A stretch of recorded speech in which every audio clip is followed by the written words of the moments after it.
Welcome to the FE Insights podcast, a series of podcasts to bring professionals working in the field up to speed with the latest developments, presented by Safaraz Ali, Chief Executive of the national training provider, the Pathway Group.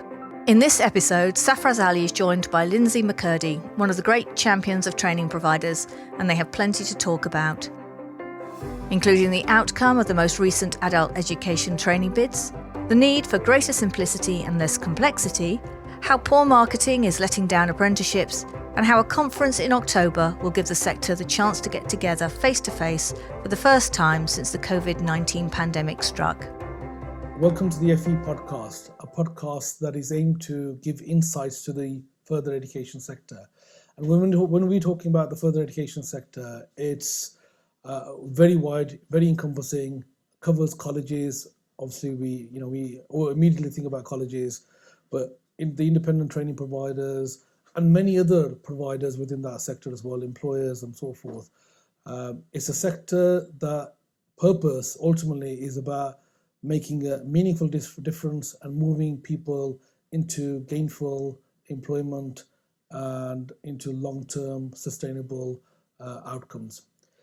And this is the first in the series of FE podcast, or it's basically we're launching it today.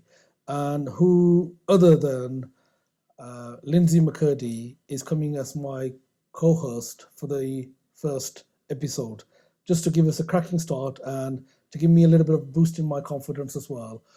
I've been involved in podcasting previously in the year. We did the Canny Conversations, but that was a slightly different level of podcast, a little bit more relating to entrepreneurship and having a bit of a natter about and musings about mindset and so forth. But here we're talking about the further education sector. We're talking about the challenges, the changes, and how we as training providers and individuals that are working in this sector survive, thrive, and make the ultimate difference. So Lindsay, can I firstly welcome you? Really appreciate your support, and thank you for coming and co-hosting with me for the first episode. Thank you, Saf. It's lovely to be asked, and it's great to see you after all this time. It feels it's been years. Yes. And yes. It's a long time, so I'm really honoured to have been asked as your first guest on your podcast. Thank you so much, Lindsay. And as you said, it's been a while and it's been years, and we'll talk a little bit about some of the changes and that have happened. But more importantly, at this moment in time, because we're talking about insights and what people are currently talking about, I think it's befitting for us to talk straight into the current sort of conversation at this moment in time, which is about the AEB tender. So this is the adult education budget non-devolved tender that every single provider, I think, in this country who is delivering any type of funded education was aware of and possibly participated as well. And the results came out officially a little while back, and there was a lot of disappointment generally, which I think we expected, because we also had the similar run with the traineeships previously, where I think 70% of providers didn't get through, and we've had the same thing happen with the AEB. And I've got some notes because I wrote a little bit of a LinkedIn article into which got a little bit of attraction, because straight after the official figures that came out, I had to sort of reflect and go back into some thinking in terms of where are we with this? How is our business going to move on, and what do we do? And I also felt compelled really to put a message out to all the other providers that were unsuccessful, like Pathway in this particular occasion, but also to the people that are affected, because we've got to always relate to the people that work in the sector as well as the people that are benefiting from employers. So before we go into it, can I just kick off, Lindsay, and just share with you some elements of what my thinking was at the time. Yeah. And as I said, it's one of these where we were expecting the AUB tender to be definitely oversubscribed, and that did happen. And there's many providers that were looking at this, and I thought every single provider would look at this, because this is the sort of activity that most providers can deliver, because there's quite a few ways that can be delivered in terms of an education budget. There's a lot of options there, a lot of opportunities there, whether it's with unemployed or employed, workplace, or a hybrid type delivery, and there's many qualifications that you can deliver. However, the rules in terms of engagement were set a little while back, and that was the first thing that people were a little bit concerned about. The pot of money that we're talking about is 73 million, which on the face of it, when you're looking at how much money that the sector altogether has and needs, doesn't sound much. I mean, 73 million is still 73 million, but it's not much in terms of what we're looking to do with it. So the rules of this were, again, differentiating between different levels of providers. So if you were an existing provider, a direct provider, you could potentially contract up to a maximum of 3 million. If you were a subcontractor, then potentially you were capped at 2 million, and if you were a new provider, then you were going to be capped at 1 million pounds. And as providers, in terms of the existing providers that I know, most of them went to their full allocation in terms of the 3 million pounds. In terms of the results that came out, only 5 providers who are existing providers got anything between 2 million and 3 million. Only 5 providers. 18 providers were given an allocation between 1 million and 2 million. So this is a combination of possibly subcontractors and even some of them which are prime. But in that cohort between 1 million and 2 million, there were 18 providers. And then you've got the next sort of tier, which is the 500,000 to a million. That's 29 providers, and then everybody else is below that. So the minimum threshold, the minimum level was £150,000, and it's not quite the Pareto principle which I wrote in my article, but around 50% of the funding has been allocated to the top 20% of providers. So they've taken the lion's share. They've taken half the funding, and then the rest of it is then secured. So you've got a long tail principle that we're talking about. Clearly, there's not enough money. Clearly, it's people see it as cream of the crop in terms of activity, and a lot of disappointment out there, and people haven't taken it easy. We're talking about the staff, we're talking about providers that are benefiting from this funding, and it's impacted the sector, and it's sent some shockwaves. And I just thought, generally, what's your thoughts, Lindsay, in terms of what the sector is talking about, and what are you feeling from providers, because you are obviously at the forefront and very supportive of the smaller providers and the people who are making the difference. Yeah, I think looking at the list of the people that received the funding, there are some surprises that who have managed to get through. Also, you look at it and you think at the lower end where you're talking about £100,000, under 200,000, what difference is that going to make? So I don't think it's being handled very well. I think when they set out for training providers to apply for it, it was open to, like you said, all training providers. But actually, I think a lot of work and effort has gone into this, and I think the criteria and what they were looking for and how they've awarded this funding needs to be answered. Because I'm sure there's lots of training providers out there who, on the basis of it's due to their offset grades, etc., you would expect to be on here. I also wonder about how many of these training providers actually will get onto the new register when the refresh comes. Because if they don't get onto the register and they've applied, will that be notified, or will there be some sort of conversation. If you can't be on RoTAP and you've applied, how can you have the AEB funding? I think these are questions that got to be answered, because I know a lot of training providers are really upset they did not get any sort of funding. I'm also, it's very top heavy with some. There are some companies at the top end that you think, how did they get that amount of funding? Are they national? Are they local? What was the criteria? So, yeah, I know there was a lot of upset with the AEB funding. And just on that, I mean, there was initially talk a lot about getting your financials in place, ensuring the fact that you've got your financial paperwork ready, you've got your accounts filed, your credit records or credit rating is better than what you can make it. But a lot of it is also about how bids are written and telling the story and so forth, and it's not relating to outcomes necessarily.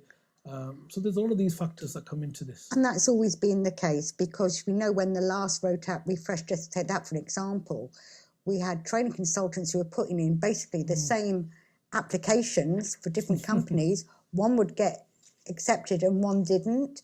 So is it how good your bid writer is that they can answer the questions? Yeah. And that's always been a case in this sector about how good is the person writing the bid for you. And a lot of money is made that people will spend a lot of money with somebody who they know has got a record of getting bids, but it does not mean to say that the people they're writing the bid for is good. It's how clever you are, you answer the questions. I was speaking to a provider who had a conversation with a consultant, and they were talking about adding certain, what I would say, power words into a bid. And they were talking about additionality rather than duplication. They were talking about progressions, redundancies, and really stuffing keywords into the bid. And then you've got an element of, how many of those keywords are, it's like search engine optimization marketing and on-page marketing. And it's about really getting the right words in and certain buzzwords. And I'm thinking, is that what it is now? Is it a little bit of a game where, if you know how to play it, how to use words, and you're a master in terms of crafting that. I'll go through some of it with you, like Gatsby benchmark in terms of careers advice, LMI, labour market intelligence, digital poverty, digital divide, neurodiverse learners, job-rich sector, job creation, benefiting furlough, dealing with post-Brexit. And what you've got is certain themes, and it's about also, we will do this, we shall do this, we have this, and it's that element of, is it really power of words and power of playing on the words and so forth. It's something that happens, and it's a rule that you've got to play, and people will say, well, because these providers have been unsuccessful now, that they're coming out with these things, and previously, if they were successful, would that be the case? I think there is conversations around, what's the right fit and the right fit for purpose way of actually going out and getting funds, and how these funds are sort of put together. So it's like an ecosystem of products, but there's a lot of fragmented funding streams where the disconnect is disjointed, and it just, there's no real connectivity. And we have where providers are, they may have traineeships, but they don't have AEB, or they may have AEB in an undeveloped area, but they're working partly in undeveloped and partly in a developed area. And then you've got all of these sort of elements where there's a lot of stop-start. There's all of these balls that they've got to balance, and it's becoming harder and harder to understand the funding streams, connect them all together, and really start to learn it off from beginning of the journey and right all the way through. I mean, everybody wants to do that. A provider talks about working with individuals, with employers, but how many providers have got the funding that will support the employer from one end to another, and how many providers can say that for in terms of activity? I don't think there's many. No, and I don't. And I think after the last 18 months, I think we're going to see a drastic reduction in training providers that actually offer training. Yeah. they have struggled. Their staff have been on furlough, their apprentices have been on furlough, businesses have closed down. Will they want to carry on taking on trainees of any kind? And it's been very hard for this bid has been put out while we've all been in furlough.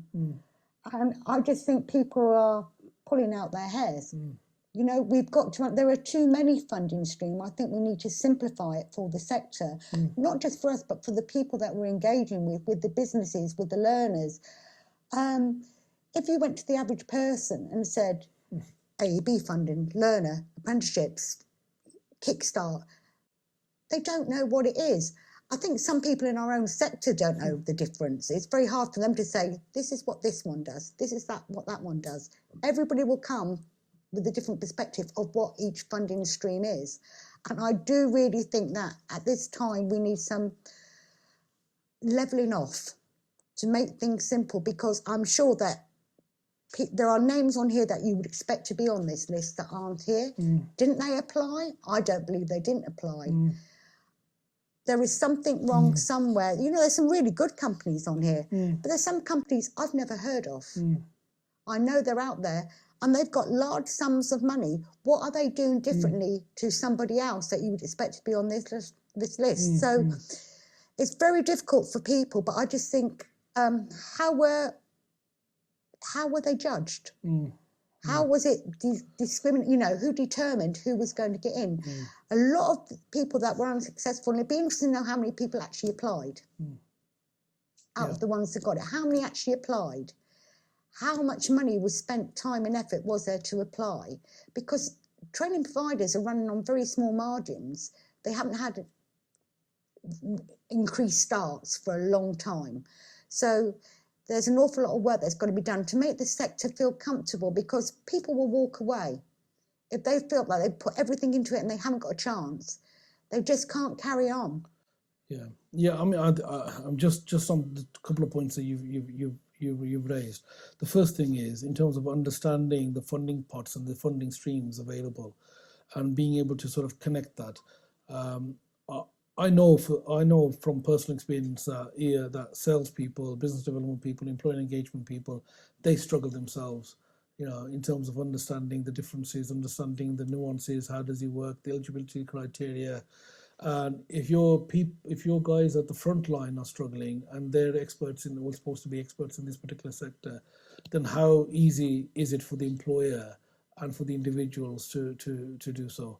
You know, we've always had that situation where assessors or tutors sometimes didn't know much about the funding stream, and because they were sector specialists in their own area, so they had their sector knowledge, they were more focused on awarding body and awarding body updates. And then you had, you know, your management and so forth, who, you know, had to keep abreast not only on awarding body and education and learning and the differences there, but also what's going on in terms of the rule book, the funding rule book, and going out and getting funding.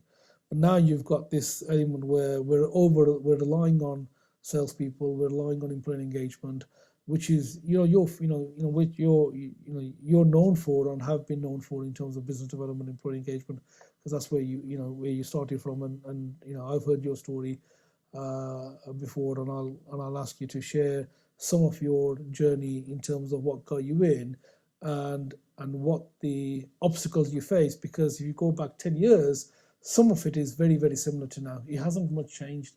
So I thought, you know, if we can go back a little bit in terms of the employee engagement, if we can talk a little bit about, you know, the apprenticeship conference that you're doing in a few weeks' time, and you know what your thinking is to try and promote apprenticeships specifically, but the same can be said for all the other funding streams, because there are similarities, and you know, how do we go out and promote?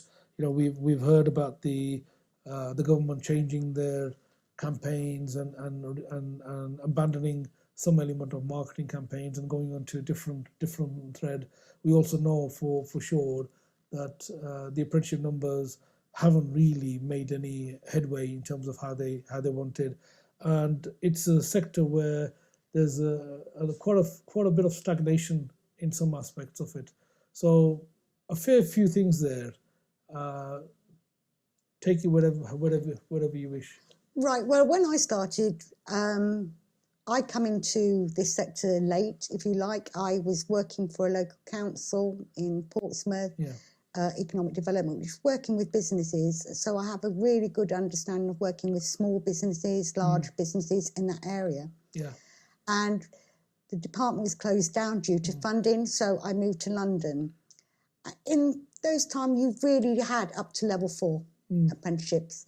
If you had a degree, you couldn't do an apprenticeship. You could only do it before. So it was apprenticeships were open to people who were looking to get qualified. Well, it's changed an awful lot since then. Do you know what I mean? So with the levy funding, where employees have to pay a tax, and we have given part of your levy to SME, so we have all these setups going started. But what is wrong is we haven't defined what an apprenticeship is. What is an apprenticeship is a real big problem, and marketing of apprenticeships. During National Apprenticeship Week, we spend millions on a marketing campaign. The adverts are on during Coronation Street.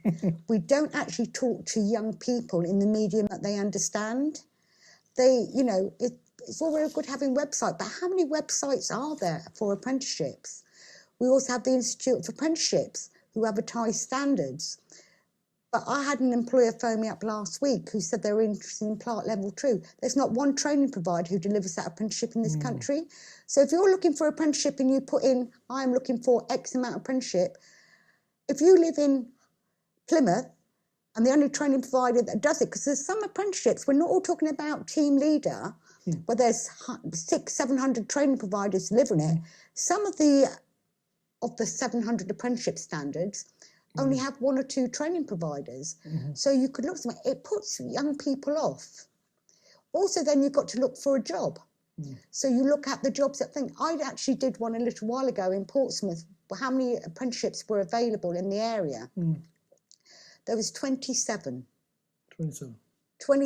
apprenticeship opportunities with employer advertising. A lot of them were in care. So if you were looking, you would be turned off right from the word go. And this was at the time when people were getting their results, etc. So we've got to actually have a reality check at what we're delivering.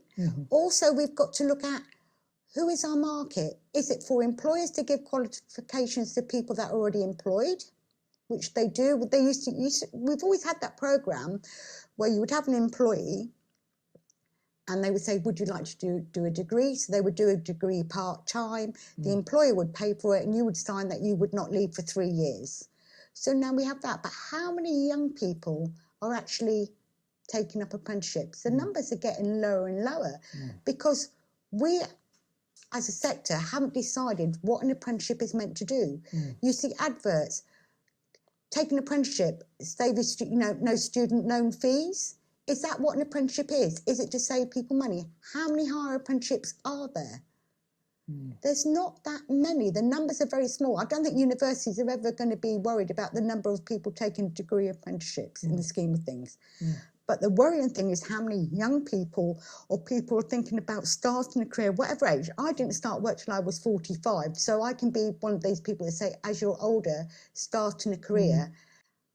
How many of those people, number-wise, are there actually doing it? Because that is what a real apprenticeship is, not something that's already employed. We also have employers doing the training. We've seen some big companies who have their own apprenticeship training programs. They are going.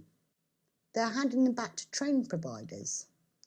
We have many training providers that only do 1 or 2 apprenticeships. And they're in, say, the lower bands of funding. How do they survive when everybody's chasing the same jobs? And at the moment, we've got a thing where firms are only just going back to work. A lot of staff are now working from home. Companies have actually changed their working thing about having office spaces. I have 3 family members that no longer have to go into London to work. They can work from home. And it's the same for companies. Unless you're customer service, we know there's a shortage of lorry drivers. Perhaps we could concentrate and do a national campaign for HGV drivers to do an apprenticeship. But we don't market ourselves very well as a sector. And also the numbers, the 3 million mark campaign, that has gone. But how long will it take us to get back to going, we're going to have the 3 million? mark apprenticeships. And are they really apprenticeships, or should there be, because I know that older people that already say, if you've been in a job 15 years and you decide to take a qualification and your firm is using the levy money, do you want to be known as an apprentice? Because actually, if you've been employed by a company for 10 years, you would think you would know your job. We've also got to look at 20% off the job training, especially in the climate we're in now. You will see list after list of what 20% off the job training can be, but it is very hard to actually deliver that. The government, the SFA, have got to stop putting obstacles in people's way. They've put out a campaign, register your ROTAP application, it's the latest one. How many changes have there been to that? Who is making the money out of the application? Consultants in the main. Consultants are probably one of the, like you said, top earners going because people are desperate to succeed, because if they don't succeed in the very small margins there are, and profit is very low if you're only doing customer service and business admin and team leader. But these aren't the apprenticeships that are £17,000, £18,000. We're talking a few £1,000s. By the time when you paid for your endpoint assessment, so you can actually get your final 25% of funding, your profit margins are very low. But you've got to have, if your profit margins are low, you've got to have high numbers. And the numbers aren't high. So I think when ROTAP is actually done, we're going to lose a lot of training providers. And I know a lot now that are on that list no longer deliver apprenticeships. They're relying on other forms of training to make a living.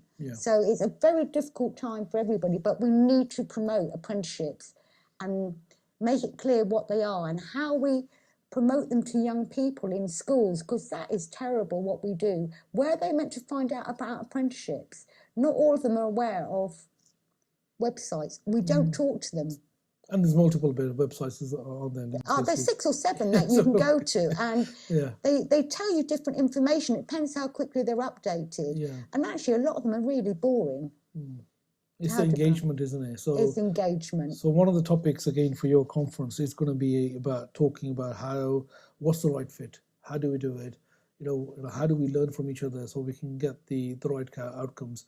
Some of the things are in our control. Some of the things aren't in our control. So there is a branding issue, there's a marketing issue in terms of how people are perceived as apprenticeship. We started, as you know, when you supported us with the Asian Apprenticeship Awards, dealing with the stigma of what an apprenticeship is, and particularly with at the time what we were calling the Asian Apprenticeship Awards. And you had first-hand experience as you were working with us in terms of some of the apprentices.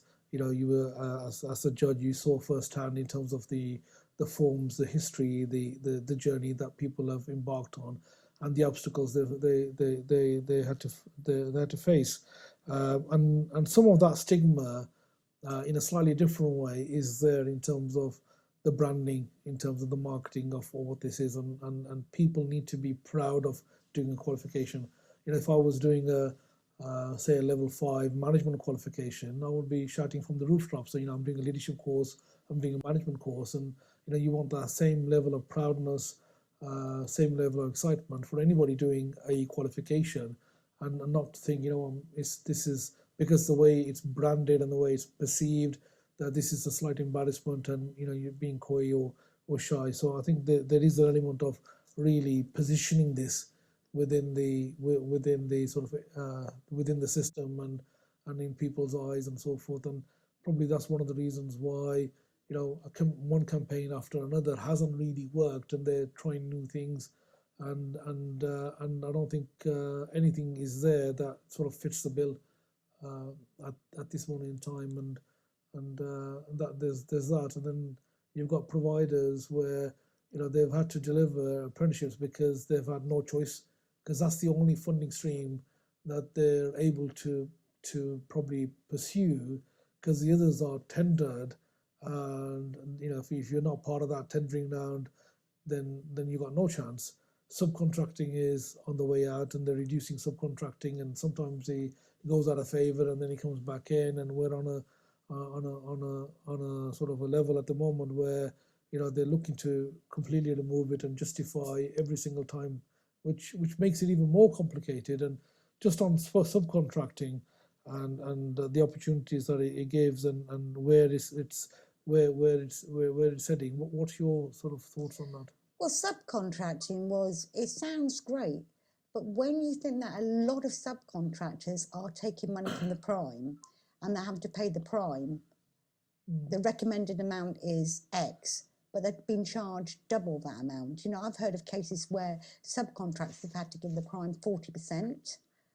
And you wonder how can they deliver quality training, but they can't become primes, so they've got to subcontract. Some large primes actually are nothing more than brokers, subcontracting out and making money, which should be used for training, but it's not. They're like banks. We will lend you X amount, and that's what they are. They're lenders. They lend X amount, but we're going to keep 40% of it. So how can the SFA allow that to happen when they're saying to deliver this apprenticeship, you need X amount of money?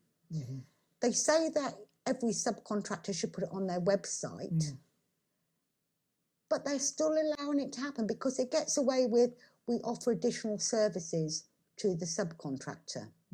So it's all a paperwork exercise, but the loser at the end of the day is the learner. And that is not right. If you are offering X amount, say £4,000 for apprenticeship delivered, that £4,000 should go to the training provider. Not that they have to give, say, 30% of that. That's over £1,000.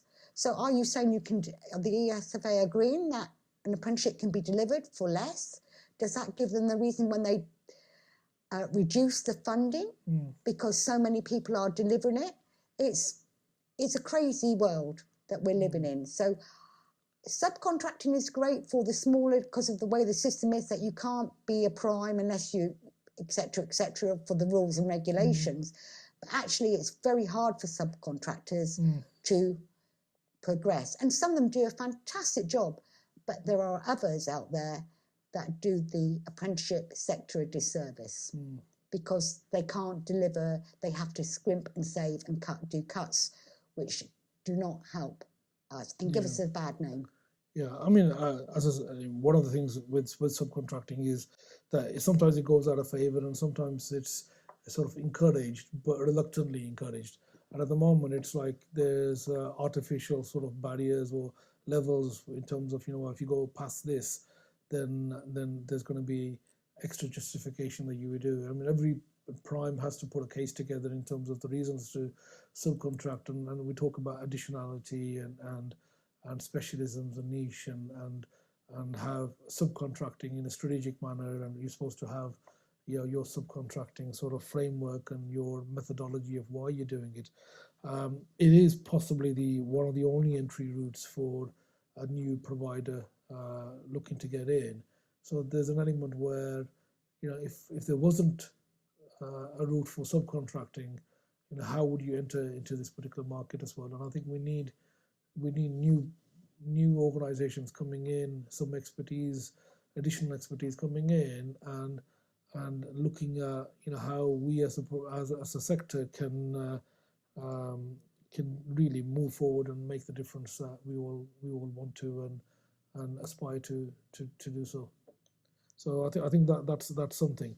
So in terms of other changes, there's quite a few changes that obviously we're gone into the new academic year 2021-22, and there's a few changes in terms of apprenticeships that have come in, recognised learning, transfer of levy funds, sort of initial assessments and so forth that happens.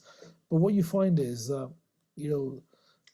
many updates are there that happen, and how do you keep up to date with these updates? And I'm just picking up some of the stuff that's on the ESFA Gov website, and it's like update after update after update, and it takes it takes a lot of effort to try and understand this. And this is where possibly some of the consultants are coming in, because they've got time on their hands, or they've got some element of expertise and picking this up and trying to guide the providers in terms of what is how do you navigate across this it's very, very complicated. The market is very complicated, and this is one of the reasons why we thought we'll launch the podcast, because it needs an element of simplification. It needs an element of people discussing the issues. We can all Google and read the ESFA website and the .gov.uk website, but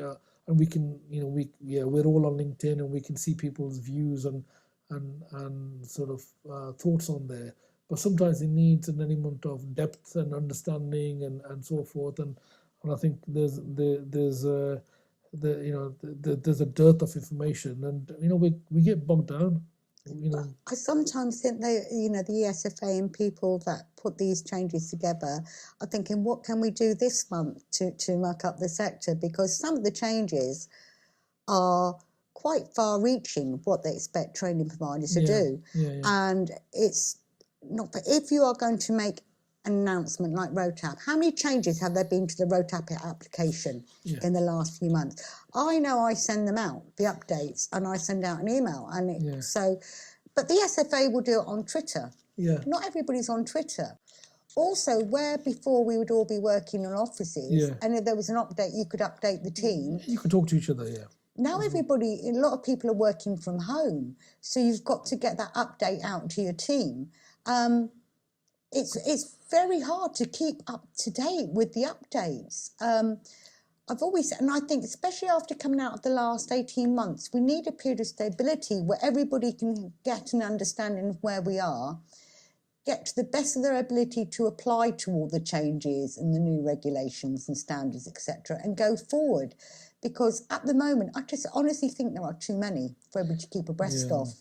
And the only people, like you mentioned, consultants, they will tear it apart, but we need some positivity. We want apprenticeships to succeed. We want training to succeed. But it always seems to me there's a negative echo in the background, stopping people actually achieving it. So,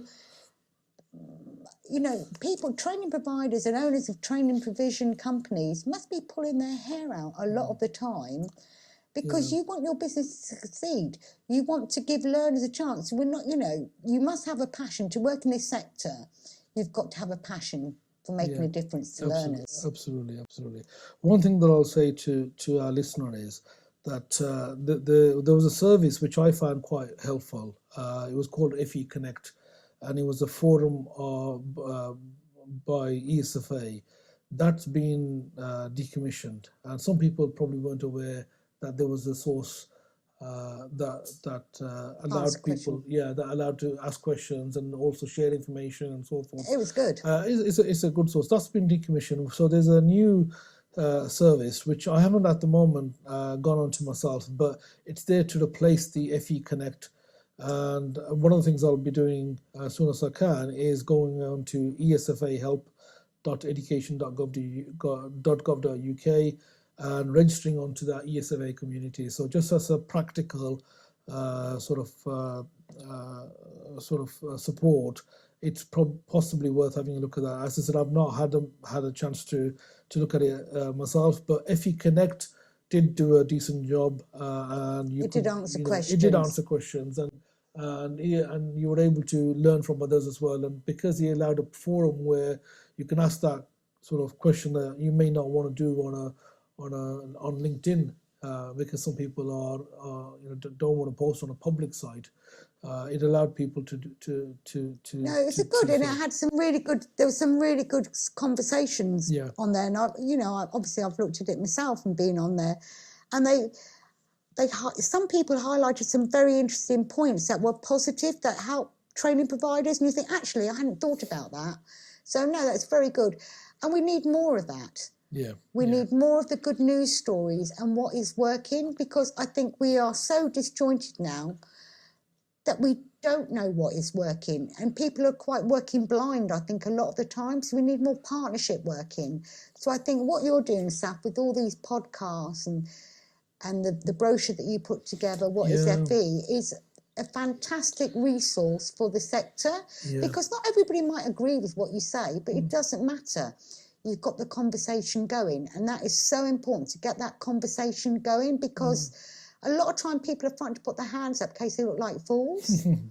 But if everybody's in the same boat, and we need to be working together in partnership, and it's one of the reasons of the conferences, it's not about policy, it's about sharing of information and what works. Yeah, it's that peer support, isn't it? And it's also, being able to have that safe conversations with individuals as well, which people are more willing to do face to face as opposed to sort of online, or when you don't, when you know somebody but you don't really know somebody. It's one of those where you're reluctant to ask people questions.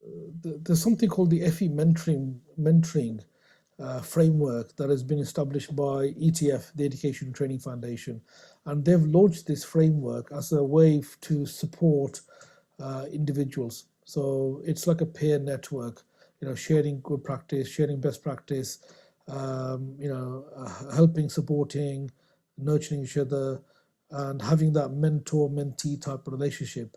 I believe it's free of charge. It is by Education Training Foundation. So www.et-foundation.co.uk, and supporting professional development mentoring framework.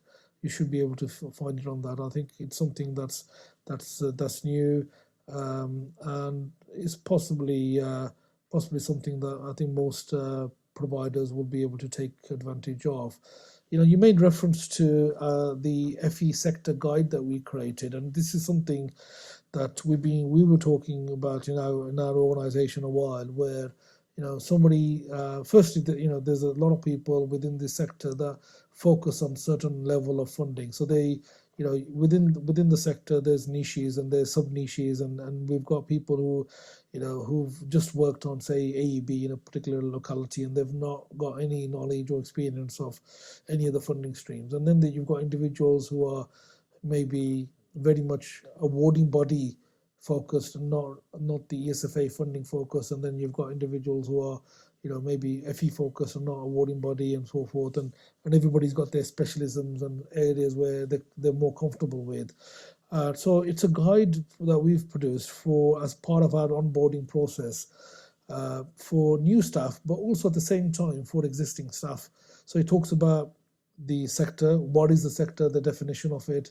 It talks a little bit about who are the sort of body representatives. It mentions ELP, it mentions AOC, it mentions people like Education Training Foundation. It talks about sources of support. Like I mentioned earlier on, you can go to this website, you can look at this and so forth. It mentions, what Twitter accounts you can follow. I mean, I know not everybody's on Twitter. What LinkedIn groups that you can look at, and obviously, when he talks about LinkedIn, you're at the top of the list. It talks also at the same time in terms of how do you stay up to date with information. In terms of YouTube channels, potentially other podcasts, radio channels as well, and at the same time it gives you an idea of the sort of activities within the sector. So it mentions things like who are the top traineeship providers, so you get an idea of the names. It talks a little bit about Restart, who are the Restart providers in each area, because that again is an element where there's a crossover between always between skills, ESFA education, and work, which is DWP. I think it's brilliant, because when I come into the sector 10 years ago, someone could mention, say, the ALP. I wouldn't know who they were. Yeah. You look at all the different funding stream and you see the 3 letters. It took me a year to learn what they were. So to have a guide, because I don't think there is one anywhere. Yeah. I think it's absolutely brilliant, especially for new people. And many people are coming into our sector now from other sectors, or even so. I think to have an up-to-date guide of who's out there and what this means is a starting point for them to find out further information. So I say well done on putting it together, because a lot of work has gone into that. There must be about 40 pages there. Definitely a lot of work has gone in. I think we're up to 70 slides at the moment, and 78 slides, and we've got still awarding body stuff that we want to talk a little bit about. We've got the new non-devolved AEB that we want to talk about. We'll talk a little bit about some of the changes that have happened in terms of the FE Connect and so forth. So it's something that continuously will update. But in terms of who else was in this marketplace, we didn't feel there was anybody who really had one source where you could just go to. There isn't, not that I know of. To look at. I think ETF did try and do something, but there wasn't anything that you say this is a reference point where you can go and it's updated. And if there is anybody and if there was any project that they did, it was for a particular time, particular place, maybe a regional. There's information guides out there for a particular region, but it's very localized in terms of this is potentially these are funding streams for available and these are providers. But we feel that this is unique. And we've done it as I said for new staff, but I think existing staff in this particular sector will definitely benefit from this. A lot of individuals who have got some element of knowledge in their own area, but we now all of us need to have a broader knowledge and broader perspective of understanding to actually take advantage of all the funding streams and really connect you all together. So it's something that I have put on LinkedIn, and I said if anybody wants a copy, just send me a message. We'll send this across to you, and you can utilize this, adapt it in your own in your own way, and hopefully benefit the training providers and it'll benefit all of us within the sector. So that offer is like an induction to the sector, and because a lot of it is like there was some like I thought, yeah, I heard of it, but there was a website link, and I thought actually that is really good. Because you can Google, etc. But I just thought the time and effort that's taken, and like you said, 70 slides, I think it's brilliant, a real service to the sector. Yeah. And we need more of that. We need positivity. We do. And again, you only come across this once you understand the obstacles that people face. And one of the things that led us doing this is lack of knowledge of people who are operating in the sector, and they've probably been here for years in the sector, but they're sort of touching the surface in terms of sort of a deeper knowledge of what's going on. Sometimes people only learn things which are very directly relevant to what they need, at the moment in terms of this is what I need to do to do a decent job, and is how people sometimes perceive it. So that's that whole sort of thinking about picking up your expertise and growing your skill sets and knowledge in a sector isn't for everybody, and sometimes it's a mindset, but a lot of the time it's also the resource. How do you go about doing that? There's no way where you can just pick it up that easily as well, and it takes a lot of time, and it's also through actually doing it and picking things up, and if you can learn from somebody else, it'll just fast track you in terms of that particular way. So it's like the peer mentoring that you mentioned. That's great, but we need it more. Where can I go to? Do I have to join a course to find that peer mentoring? We need more openness in the sector where people don't feel that they can't. They know where to go to speak to people or be able to communicate and share best practice, because most people generally are willing to help if they can. And we need more of that. Yeah. I mean, we've touched a little bit about your apprenticeship conference. I've mentioned it. You've mentioned it. Give us a little bit of detail of your apprenticeship conference that's coming back. And firstly, congratulations that you've launched it and you're bringing it back. And the way you're thinking is what your ambitions are, and just share with us a little bit about the conference. Right, well, it's nearly 2 years since I had my last conference, and it's one thing that I love to do is to bring an audience together with speakers they might not normally hear, but they come away with something. What I get out of a conference is when somebody says to me, I learned something from that. Just listen to that speaker speak has made it worthwhile coming. Absolutely. And it's not about policy, this conference. I'm calling it the Apprenticeship Conference. It's a 360 look at apprenticeship, from recruitment, consultants, software, how marketing, training providers, endpoint assessment, how we're all working together to make apprenticeships grow for the future. So at the present time, we even got World Skill to talk about addition, when an apprentice got the skills, as an apprentice, how they can go on to World Skills and train.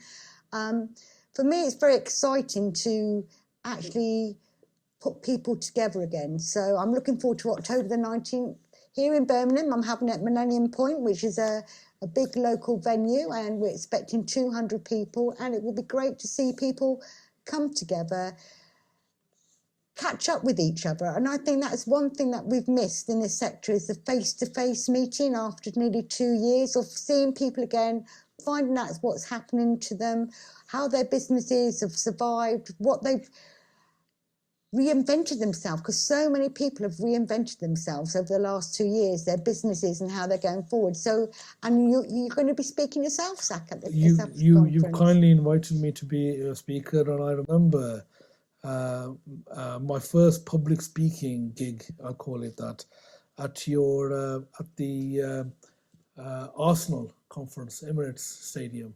And I think, but that was slightly different to your format presently. Over 3 days, and I don't know how many people were there. Thousands, 1,200, 1,200 people it or was thereabouts. good. And that was nerve-wracking for me, because that was my first sort of public foray into public speaking. I never did public speaking before, and I was sitting there sitting there quietly, shaking my boots, and you kind enough gave me a little bit of a pep talk and got me on my way. So I can't forget that. And so it's my fault now. so you've got me on this track, and I really appreciate that. So I look forward to sharing the stage alongside many other people that you've called, and you always call people that are different to other sort of conferences, people who've got a personal story, practical support. And it's that element where you need to be able to relate to these individuals, and at the same time, people who've got credibility and can share. On people don't want to be spoken at. They don't want to be spoken at. ESFA updates, that you can find that on the internet. People learn from each other. Yes. So I think it's very important that the speakers that I put on, I always try to make sure they've got a personality, they can engage with the audience, and the audience learns from them, because that's how we go forward. We have some great speakers that are not entertaining, but they are able to get the message across that they're trying to say. They're, software. They're not there to sell at the audience. They're there for the audience to learn and to go forward. So I'm really looking forward to it. And it's exciting for me to be able to come back after 19 months to hold a conference, and to hold it locally, because Birmingham is new to me. So I've been up to look at the venue today, and it's a great place. No, absolutely. And it is what we call the center of the universe. So, but hopefully people from across the country can come in and travel in, and it'll be good. And I wish you the best with that. And again, congratulations, and hats off to you for launching that and taking a risk in terms of setting that up and giving what providers have been knocking on your door and asking for. Well, it's like one of the things we've touched on it while we've been speaking today, is like consultants. They are here and they put the bids forward. So we've asked the new Confederation of Education Consultants to speak, because consultants are of a great interest to the sector. Yes. So we're giving them a platform to explain why people should use their services, what makes them what is a good consultant, what is a bad consultant, what should training providers be looking for when they engage with somebody. Obviously, the Confederation have got together because they want to say, no, we're offering a good service. So people know where to go to. So we'll be having a big in-depth look at consultants at the conference, which I think is important in this sector, because you mentioned yourself, what elements make a good bid? Is it the elements that you've missed out that have stopped you from gaining that bid? So I think it's an area that's going to be of great interest for a lot of people. Yeah, no, absolutely, and I'm looking forward to coming and supporting in any way we can. Again, I must say thank you, Lindsay, for all your support, particularly in terms of launching this FE podcast. The aim is again to provide the sector with insights and a way of bringing all of us up to date in terms of where we are and navigating through the maze that is the further education sector that we no doubt love and work in and want to continue to thrive and work in. So really appreciate your support, Lindsay, particularly in terms of kicking the podcast off and again your support personally to me as well, and wish you well with the conference, and people can get a hold of you via LinkedIn and any other means. LinkedIn is probably the best. They will find me on there, I'm sure. They know my name. So, yeah. But no, thank you for the invite, and it's lovely to see you after all this time. And I'm looking forward to you speaking, because like you said, the last time was at the Emirates, so it'd be great to see you at this conference in your hometown. Thank you. Thank you so much, Lindsay. Much appreciate that. Again, I'll wrap up by saying Further Education Podcast or FE Podcast, we're here to bring you insights, to bring you up to date with some of the changes. We won't be able to cover off all the changes possibly on the actual podcast, but we're launching at the same time the FE Podcast website, fepodcast.co.uk, where we'll be updating in terms of some of the changes that are happening and helping you navigate the sector and hopefully make a difference. So thank you for your support. Please follow us on all the other channels and kindly give us a review or share with me personally any thoughts, any information, and if anybody else wishes to use this platform to share some knowledge, some awareness, experiences, any insights, then please reach out to me. So thank you so much.